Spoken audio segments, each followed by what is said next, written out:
A gente brincou, riu, mas infelizmente essa é a realidade do universo feminino. Diferente dos homens, né? Bem diferente dos homens. Os homens começam a conversar de sexo muito cedo. E eles têm costume de manipular o próprio órgão genital em público como se fosse uma coisa normal. Discretamente, mas fazem. Em nenhum momento. O que a gente faz se nós estivermos com um desconforto na calça? Nós vamos ao banheiro, lá a gente se arruma, né?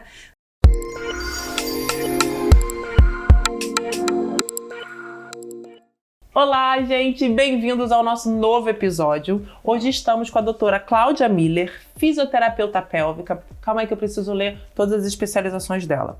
Mestre pelo Departamento de Clínica Cirúrgica da Universidade Federal do Paraná e doutoranda pelo Departamento de Clínica Cirúrgica da Universidade Federal do Paraná.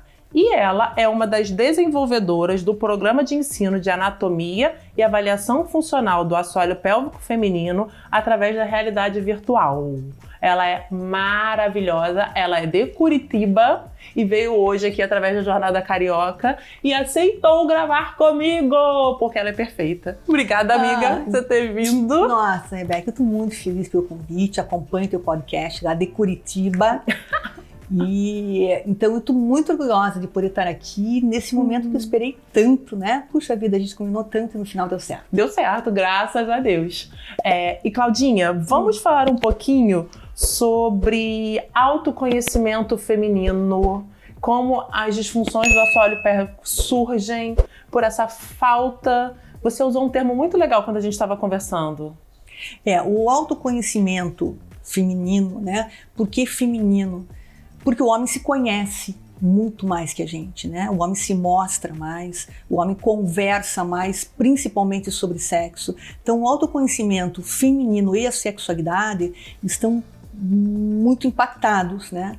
Nós, mulheres, temos esta castração embriológica. Isso que ela falou, castração embriológica. Exatamente, porque assim, a experiência que a gente tem com as mulheres é que elas chegam no consultório e relatam realmente um histórico de uma castração, porque nós somos criadas para sermos donzelas, para sentarmos de perna cruzada, para não falarmos alto, para não falarmos palavrão, para não expressarmos aquilo que a gente tem vontade de expressar naquele momento, porque é deselegante no universo feminino, e que o corpo não exprime, ele imprime.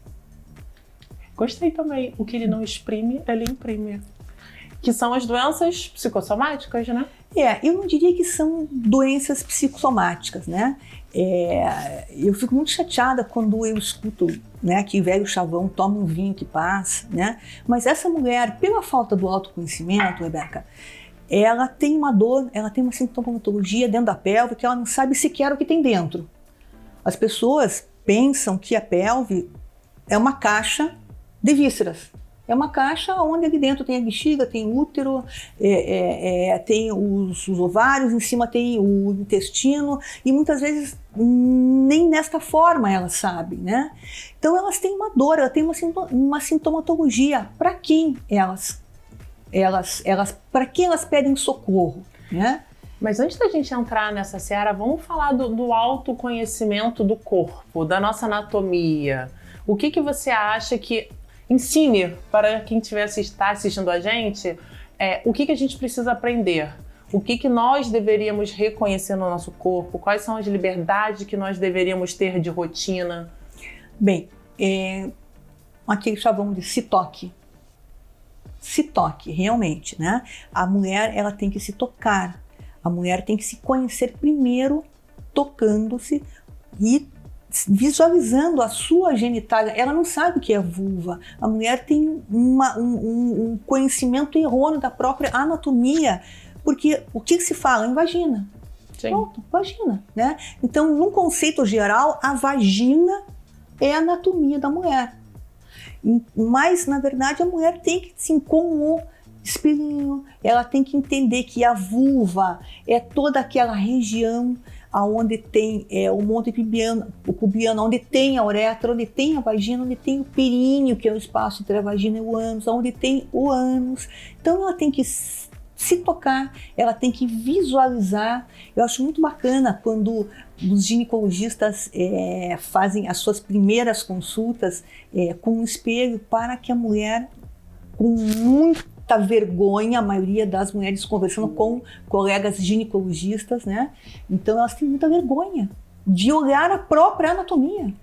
Várias vezes aqui no consultório eu pego o espelhinho da plástica, porque não é o meu espelhinho, e aí eu pego o espelhinho da plástica e boto. Onde você sente? O que você está sentindo? Peço para ela segurar e apontar com o dedo. Mas muitas vezes elas também não conseguem. Ou quando você pergunta para elas assim, você sabe onde sai o xixi? Não, elas também não sabem apontar, elas apontam para o clitóris e não apontam para o meato uretral. Isso é uma coisa muito importante, né? Então, o que a Claudinha sugere é, meninas, espelhinho ou o espelho do guarda-roupa, sentem de perninha aberta e se olhem. Se olhem, se toquem. Tenham a experiência, tenham a satisfação, realmente é uma satisfação, né? De tocar, porque assim, a gente só vai poder estar bem com o outro, com a parceria, se nós estivermos bem conosco mesmo, né? E conhecer, né? Principalmente. Exatamente. E sobre masturbação, orgasmo, encostar? O que você sugere? As mulheres imaginam que exista um sexo onde existe uma penetração de um pênis, né? Não, né? Hoje em dia o sexo pode ser muito mais que isso, né? Então tem que ser, tem que ser, tem que ser muito mais do que isso. Muito mais que isso. E o grande problema, né, dos casais é a comunicação. Realmente é a comunicação. Como é que uma mulher, vou dar um exemplo, como é que uma mulher comunica-se com o marido numa esterectomia que ela acabou de fazer e ela tem que ficar lá 2 meses, 3 meses sem ter relação sexual por penetração? Como é que ela conversa isso com a parceria dela? Ela pode, desde o primeiro momento pós-operatório, ter a sua intimidade sem ter a penetração. Então existe um conceito errôneo, né? E isso depende do quê? Da cumplicidade da parceria. Você atende homens também? Atendo. Eu atendo homens na condição de encaminhamento direto do médico, mediante um encaminhamento médico por escrito, e eu entro em contato com este médico para entender a história deste homem. Diferente da mulher. A mulher me liga porque às vezes quer se conhecer, quer entender um pouco melhor, né? E então essa mulher eu atendo. Mas os homens que fazem cirurgia da próstata, que podem ter questões de ereção e que acham que eles estão impotentes, teoricamente, em relação às suas esposas, tiram a sua masculinidade. E como é que você consegue introduzir isso para eles sobre que a relação sexual é muito mais do que simplesmente a penetração? Beca, primeiramente, o homem, isso assim, eu converso com vários urologistas, né? Assim como o paciente bariatrizado passa por um tratamento com um psicólogo para que ele acostume-se à nova condição dele, as cirurgias de próstata, sejam elas quais são, é lógico, sempre existe uma sequela, uma chance de uma sequela. Então isso tem que ser conversado muito com o homem, porque a função do médico é salvar a vida do paciente. É salvar a vida. Depois vem as consequências, se houverem, né? Então, esse homem tem que estar preparado para essas possíveis consequências. E este homem é o homem que vai para o consultório da fisioterapia pélvica. Porque, salvo algumas exceções, ele foi operado, bem operado, não houve nenhum acometimento no intercurso, tanto da ereção como da micção. Lembrando que nós mulheres nascemos de fralda e passamos de fralda a vida toda. O homem não aceita. O homem tem essa dificuldade da aceitação de um absorvente, isso fere a masculinidade dele. Mas se ele fosse preparado para esta possibilidade, né, quem sabe mostrando como é um absorvente masculino, para que ele já imagine-se na condição de estar usando esse absorvente. Agora, conversando com você, eu acho que eu entendi e caiu uma ficha assim tão engraçada na minha cabeça, porque eu fico muito pé da vida com as diretrizes das sociedades quando falam de incontinência urinária,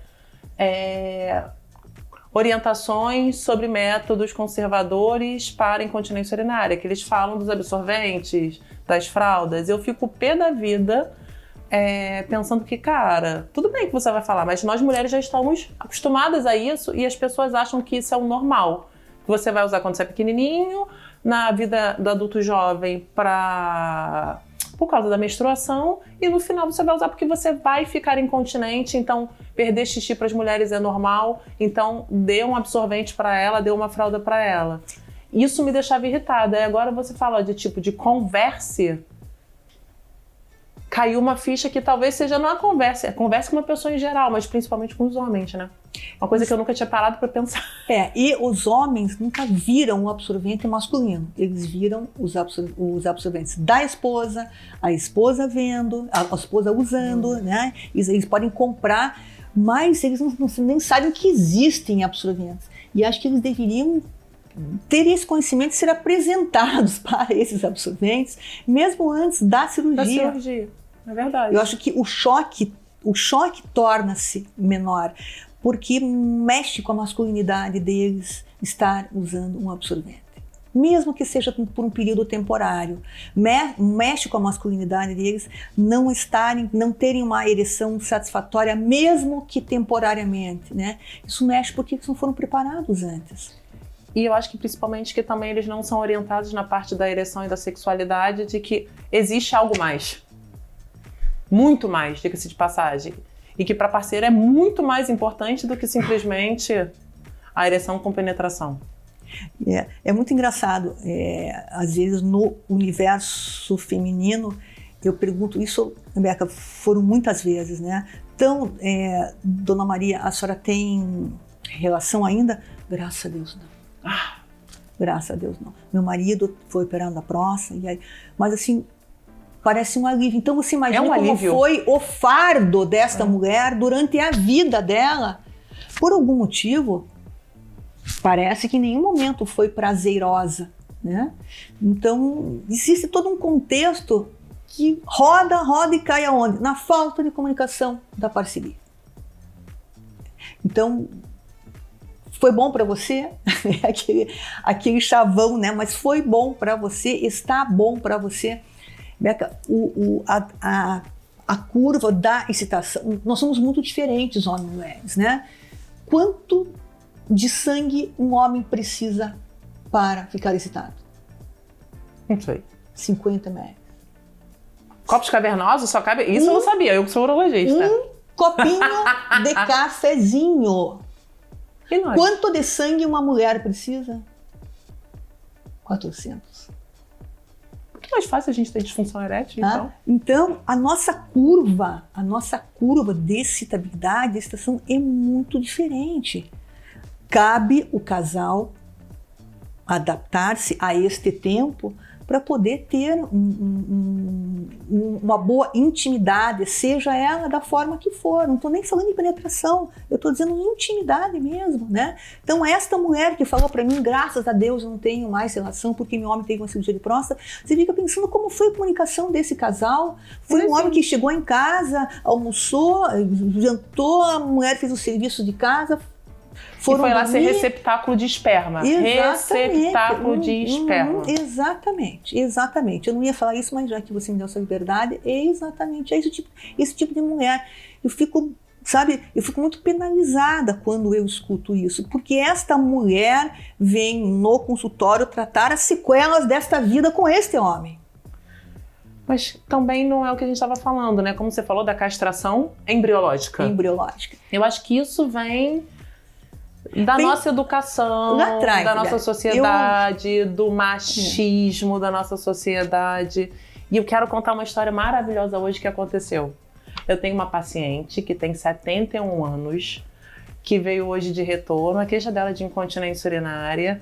Ela nunca quis fazer fisioterapia pélvica, ela não acredita na fisioterapia pélvica, ela tem uma incontinência urinária mista, tem uma perda grande ao esforço, Tem uma cistosérie, tem uma retosérie, tem um prolapso vaginal, tem a bolinha ali da vagina também, mas que não é exagerado. Mas que ela acabou aos 71 anos de arrumar um namorado e pasmem. Eu falei pra ela que eu não ia falar, mas na internet, no Facebook, ela arrumou um namorado que tem afinidades em comum, gostam de música, os dois tocam. E aí eles tiveram o primeiro encontro pessoalmente esse final de semana.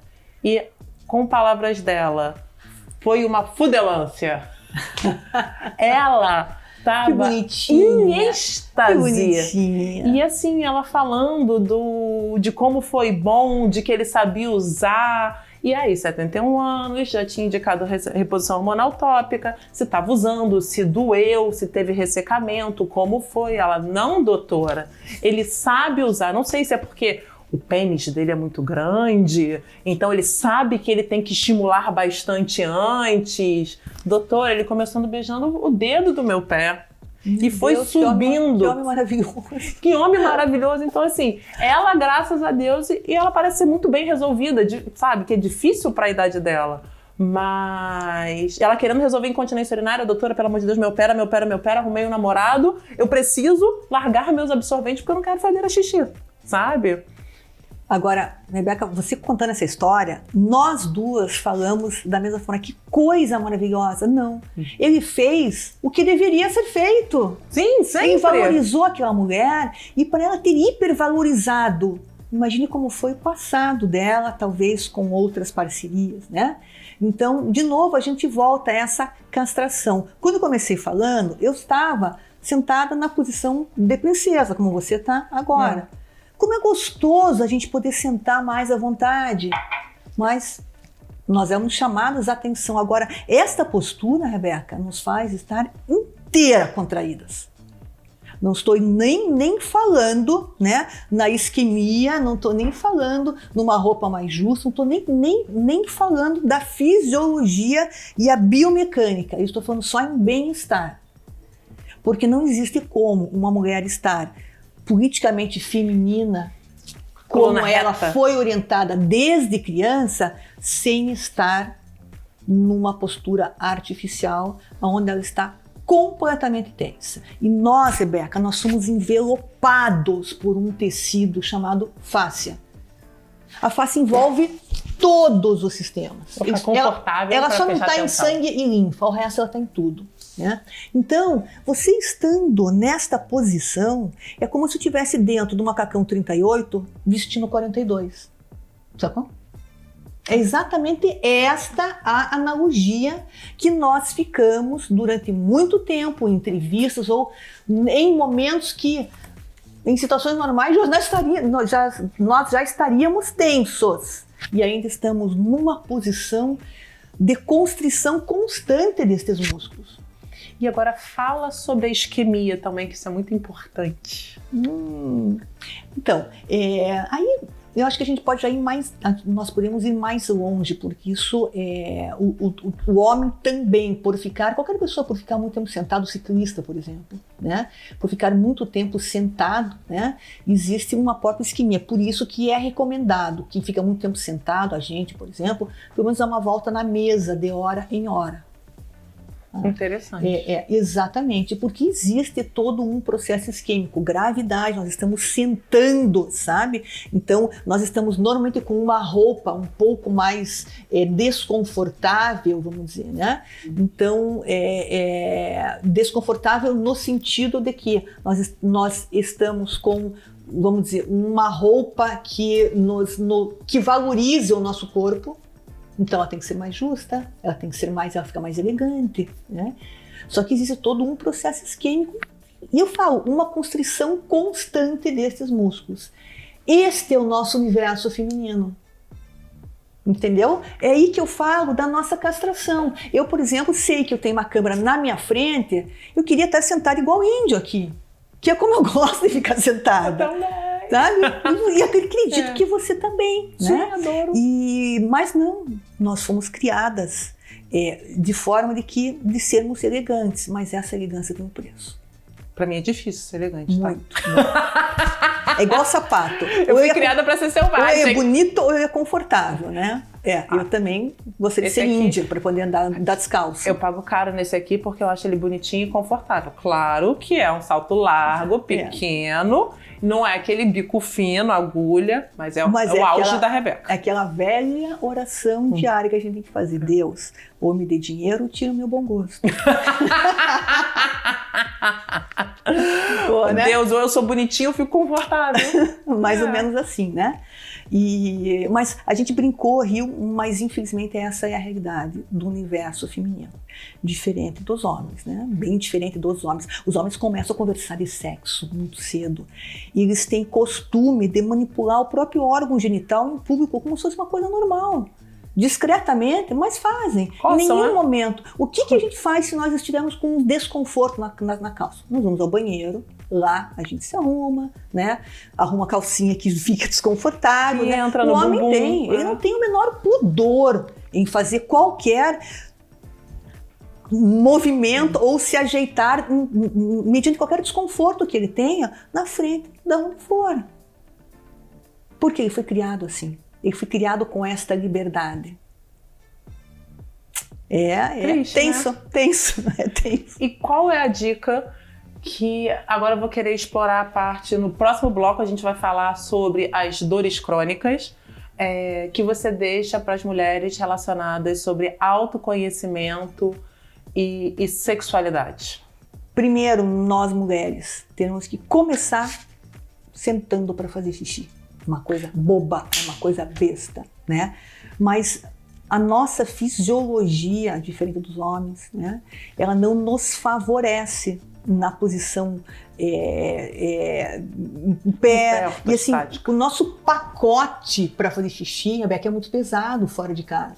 Porque a gente tem a bolsa, a gente tem o celular, a gente tem a calça, porque a colega anterior também não sentou, deixou o ambiente sujo. Né? Nós temos a impressão que aquele vaso está completamente colonizado. Né? E que a gente vai pegar uma infecção urinária se sentar. No mínimo uma infecção urinária ou uma IST, né? Alguma coisa nesse sentido. Não, nós não vamos pegar. Porque a sequela de uma micção disfuncional é muito mais grave do que a colonização do vaso sanitário. Exatamente. Então, maravilhosa! Se você tem esse constrangimento, leva na bolsa. Não álcool gel. Álcool gel é meleca que não serve para nada e dá uma sensação mais ainda de sujeira. Não digo de sujeira, mas é aquela coisa meleca. Então, um spray Atomizier pequenininho de perfume, álcool 70, entrou no banheiro, pronto, sentou e seja feliz. Com certeza, isso dá uma segurança muito maior, porque a sequela dessa mulher que passou a vida orientada a não sentar na cadeira, porque a mãe foi orientada pela avó, que foi orientada, isso assim, é lá atrás, né? Então, isso fica difícil nós agora, né, cortarmos, né, esse vínculo de fazer xixi, eu não digo nem pé, né? Mas esse pacote nosso é muito curado. Até isso, Rebeca, a gente é castrada. Nós vamos no banheiro. Onde está o banheiro? Como é que é esse banheiro? A gente já começa, né? A mulher tem uns eventos que são só nossos. Quais são? Os dois principais. Lavar o cabelo e fazer cocô. Nós comunicamos o mundo. Você não vai tomar banho, não. Eu tenho que lavar o cabelo. Tudo para nós é mais complicado, Rebeca. Tudo para nós é mais complicado, sabe? Eu falo que a mulher não deveria ter intestino. Deus deveria ter feito alguma outra. Flores. Né? Flores. Porque as mulheres, eu vejo, né? As minhas pacientes, dificuldade elas sofrem de evacuar. muito. Exatamente. E assim, principalmente fora de casa. Levando em conta que a inervação é mesma, uma mulher, ela evacua mal, ela urina mal e ela tem problema de sexualidade. Porque é a mesma musculatura, né? Exato, e é praticamente a mesma inervação. Né? Isso a gente vai falar no próximo bloco. Pois não. Então, de dica, Claudinha deixou de leve seu alquinho 70, não seu álcool gel. Leve seu alquinho 70 e não seu álcool gel. Sente pra fazer xixi. E bote seu espelhinho, conheça-se, se toque. Entenda a sua anatomia. Entenda a sua anatomia, onde te dá prazer, o que é o quê, onde dói, onde não dói, onde é legal, onde não é legal. E fale. E fale pro seu parceiro o que é bom, o que não é bom, Exatamente. o que você gosta, o que você não gosta. Se você não sabe, você nunca vai poder dizer. E outra coisa, compre brinquedinhos para você se divertir sozinha, caso você não tenha ninguém. Eu já perdi, eu não tenho namorado, eu não tenho parceiro, eu não tenho marido. Divirta-se. Um beijo. Gente, se vocês gostaram desse conteúdo, sigam aqui o canal, ativem o sininho para sempre receberem notificação de qualquer conteúdo novo. Se inscrevam, tá bom? A gente volta no próximo bloco com a Claudinha de novo. Beijo!